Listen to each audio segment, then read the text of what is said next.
ಕರ್ನಾಟಕ ರಾಜ್ಯದಲ್ಲಿ ಹಲವಾರು ಭಾಗದಲ್ಲಿ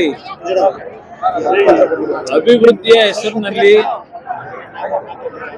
ಭೂಸ್ವಾಧೀನ ಪ್ರಕ್ರಿಯೆಗಳನ್ನು ಮಾಡ್ತಕ್ಕಂಥದ್ದನ್ನೇನು ಕಾಣ್ತಾ ಇದ್ದೇವೆ. ನಾನು ಸರ್ಕಾರಕ್ಕೆ ಹೇಳ್ತಕ್ಕಂಥದ್ದು, ಹಲವಾರು ಭಾಗದಲ್ಲಿ ಕೃಷಿಗೆ ಯೋಗ್ಯವಾಗದೇ ಇರತಕ್ಕಂಥ ಭೂಮಿಗಳು ಇರ್ತಕ್ಕಂಥದ್ದನ್ನು ನಾವು ನೋಡ್ತೇವೆ. ಈ ಭೂಸ್ವಾಧೀನ ಪ್ರಕ್ರಿಯೆಗಳಲ್ಲಿ ರೈತರು ಉತ್ತಮವಾದಂಥ ರೀತಿಯ ಕೃಷಿಗೆ ವೃತ್ತಿಯನ್ನು ಮಾಡಿ ಆರ್ಥಿಕವಾಗಿ ನೆಮ್ಮದಿಯಿಂದ ಇರತಕ್ಕಂಥ ಕುಟುಂಬಗಳನ್ನ ಒಕ್ಕೂಡಿಸ್ತಕ್ಕಂಥದ್ದು ಈಗಿನ ಸರ್ಕಾರದಲ್ಲಿ ನಾವೇನ್ ಕಾಡ್ತಾ ಇದ್ದೇವೆ. ಯಾವುದೇ ಒಂದು ಅಭಿವೃದ್ಧಿಯ ಹೆಸರಿನ ಭೂಸ್ವಾಧೀನ ಪ್ರಕ್ರಿಯೆಯಲ್ಲಿ ಜನತೆಯ ಮೇಲೆ ಒತ್ತಡ ಹಾಕಿ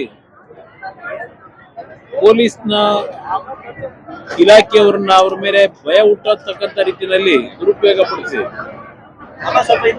ಕಂದಾಯ ಇಲಾಖೆಯ ಅಧಿಕಾರಿಗಳು ಕಾನೂನು ಬಾಹಿರವಾಗಿ ಸ್ವೇಚ್ಛಾಚಾರವಾಗಿ ಇವತ್ತು ಹಲವಾರು ರೀತಿಯ ಅಕ್ರಮಗಳನ್ನು ಇಂಥ ಒಂದು ಭೂಸ್ವಾಧೀನ ಪ್ರಕ್ರಿಯೆಯಲ್ಲಿ ನಡೆಸ್ತಾ ಇರತಕ್ಕಂಥದ್ದು ಬಹಳ ಕಡೆ ನಡೆದಿದೆ.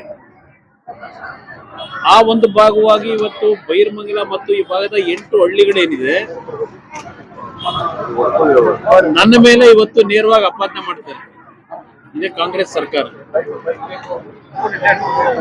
ನಾನು 2006ರಲ್ಲಿ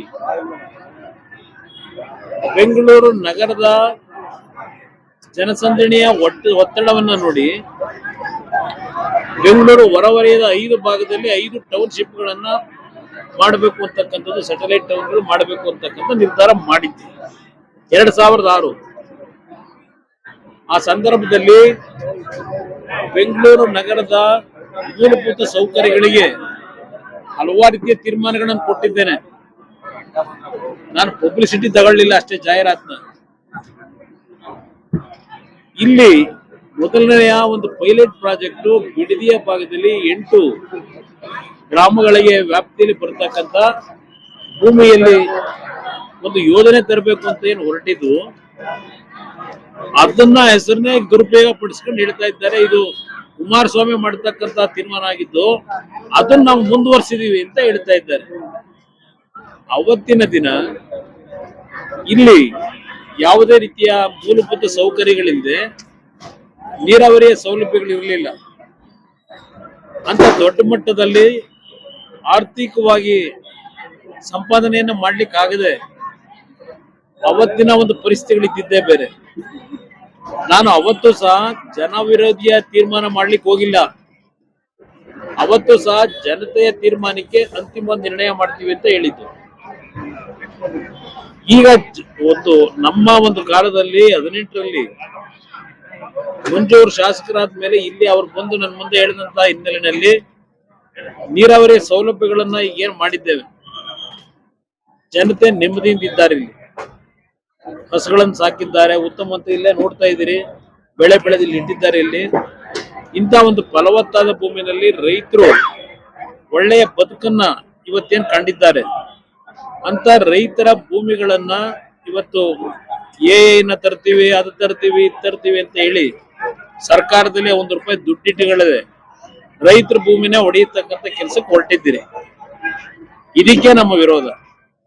ಅದರಿಂದ ಇವತ್ತು ಈ ಸರ್ಕಾರ ಕೇಳ್ತೇನೆ, ಪಕ್ಕದ ಈಗಲ್ಟನ್ ಏನಿದೆ ಆ ಈಗಲ್ಟನ್ ಅನ್ನ ಇವತ್ತು ಒಂದು ಈ 60-70 ಎಕರೆ ಭೂಮಿಯ ವಿಷಯದಲ್ಲಿ ಸರ್ಕಾರದ ಅಧಿಕಾರಿಗಳು ಅವರಿಗೆ ನೋಟಿಸ್ ಕೊಟ್ರು. ಒಬ್ಬೊಬ್ಬ ಜಿಲ್ಲಾಧಿಕಾರಿ ಒಂದೊಂದು ದರವನ್ನ ನಿಗದಿ ಮಾಡ್ತಾರೆ. ಒಂದು 8-10 ವರ್ಷ ನಡೀತು. ಅಲ್ಲೂ ಯಾವ್ಯಾವ ಅಧಿಕಾರಿಗಳು ಅವರ ಹತ್ರ ಈಗಲ್ಟನ್ ನಲ್ಲಿ ಮಾಡಿರ್ತಕ್ಕಂಥ ನಿವೇಶನಗಳನ್ನ ಕೊಡು, 2 ನಿವೇಶನ ಕೊಡು, ಇಷ್ಟು ದುಡ್ಡು ಕೊಡು, ಅದು ಕೊಟ್ರೆ ನಿಮ್ಗೆ ರೇಟ್ ಫಿಕ್ಸ್ ಮಾಡ್ತೀವಿ, ಈ ರೀತಿ ಹೇಳಕೊಂಡು 2-3 ಜಿಲ್ಲಾಧಿಕಾರಿಗಳು ಬದಲಾವಣೆ ಅದರಲ್ಲಿ. ನಂತರ ಇದೇ ಸಿದ್ದರಾಮಯ್ಯ ಸರ್ಕಾರ ಫಿಕ್ಸ್ ಮಾಡಿರ್ತಕ್ಕಂಥ ರೇಟ್ ಇದು. ಇವತ್ತೇನು ಇಲ್ಲಿ 2.25 ಲಕ್ಷ 2,42 2,24 ಹೇಳ್ತಾವ್ರಲ್ಲ, ಇದೇ ಸಿದ್ದರಾಮಯ್ಯ ಸರ್ಕಾರ ಅವರ ಸರ್ಕಾರದ ಸಚಿವ ಸಂಪುಟ ದರವನ್ನ ನಿಗದಿ ಮಾಡಿದ್ದು ಈಗಲ್ಟನ್ಗೆ ಆ ಖರಾಬ್ ಲ್ಯಾಂಡ್ಗೆ 13 ಕೋಟಿ ಎಕರೆಗೆ ಫಿಕ್ಸ್ ಮಾಡಿದ್ದಾರೆ. 968 ಕೋಟಿ ಹಣ ಕಟ್ಟು ಅಂತ ಹೇಳಿದ್ರು ಅವನಿಗೆ. ಇದೇ ಸರ್ಕಾರ ಅಲ್ಲಿ 13 ಕೋಟಿ ಫಿಕ್ಸ್ ಮಾಡಿ ರೈತರ ಭೂಮಿಗೆ 2 ಕೋಟಿ ಕೊಡ್ತೀವಿ ಅಂತ ಏನ್ ಹೇಳ್ತಾ ಇದ್ದೀರಿ ಶಿವಕುಮಾರ್ ಅವರೇ? ನೀವೇ ತಾನೇ ಫಿಕ್ಸ್ ಮಾಡಿದ್ದಲ್ಲಿ 13 ಕೋಟಿ, ಮರ್ತು ಬಿಟ್ರೆ ಅದನ್ನ ಕೊಡಿ. ನೀವು ತಗೊಳ್ಳೋದಿದ್ರೆ 13 ಕೋಟಿ ಕೊಡಿ ರೈತನಿಗೆ. ಅವರೆಲ್ಲ ಬೇರೆ ಕಡೆ ಇನ್ನೊಂದು ಸ್ವಲ್ಪ 10 ಎಕರೆನೋ 20 ಎಕರೆ ಲ್ಯಾಂಡ್ ತಗೊಂಡು ಬದುಕ್ತಾರೆ ಅವರು. ಅವ್ರನ್ನ ಎಲ್ಲಿಗೆ ತಗೊಂಡು ಹೋಗ್ತೀರಿ? ನೀವು ಕೂಡ 50%ಗೆ ಎಷ್ಟು ವರ್ಷ ಕಾಯ್ಬೇಕು? ನಿರ್ಭೀತ, ನಿಷ್ಪಕ್ಷಪಾತ, ವಿಶ್ವಾಸಾರ್ಹ ಸುದ್ದಿಗಳಿಗೆ ಮತ್ತೊಂದು ಹೆಸರಾಗಿರೋ ನ್ಯೂಸ್ 18 ಕನ್ನಡ ಈಗ ಆಪ್ನಲ್ಲೂ ಲಭ್ಯ ಇದೆ. ದಯವಿಟ್ಟು ಇಲ್ಲಿರೋ QR ಕೋಡ್ ಅನ್ನ ಸ್ಕ್ಯಾನ್ ಮಾಡಿಕೊಂಡು ಆಪ್ ಡೌನ್ಲೋಡ್ ಮಾಡೋದಕ್ಕೆ ಮರಿಬೇಡಿ. ನಿಮ್ಮ ಬೆಂಬಲ ಹೀಗೆ ಸದಾ ನಮ್ಮೊಂದಿಗಿರಲಿ. ಧನ್ಯವಾದ.